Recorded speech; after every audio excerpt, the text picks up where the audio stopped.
كل اللي يتابعونا معكم حالة الطقس. الآن أجواء مستقرة، مرتفع جوي يسيطر على البلاد. يبدو شاهدوا تنعس روض الفلوج عند اقترابها من العراق، وهنا عودة أمطار على،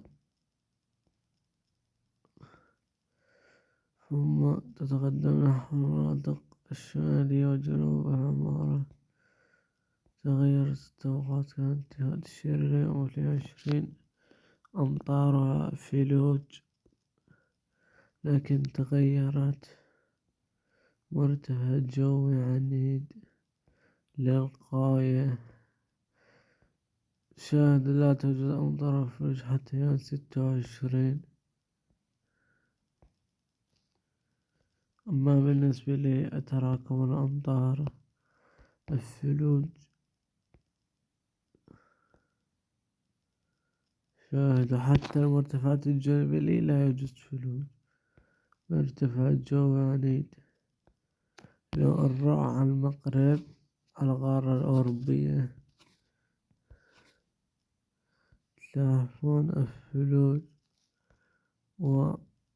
والأمطار كلها في القارة الأوروبية، أمطار وثلوج. أما شاهدوا المناطق الشرق الأوسط لا توجد أمطار.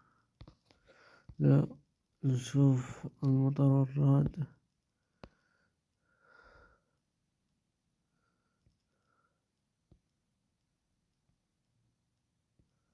المرتفع الجوي مسيطر على الأجواء، لا يوجد حتى ثلوج على المرتفعات الشمالية، لا توجد حتى ثلوج.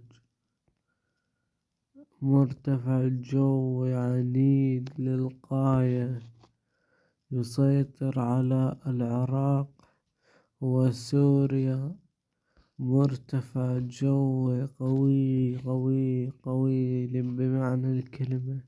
حتى السليمانية لا يوجد أمطار. مرتفع جوي عنيد يسيطر على الأجواء، ما عدا هنا قطرات خفيفة. مرتفع جوي لا يوجد، فقط سحب عابرة. مرتفع جوي عنيد جدا. مرتفع جوي عنيد. نسأل الله أن تتغير وتكون لا. وشكرا لكم على حسن المتابعة.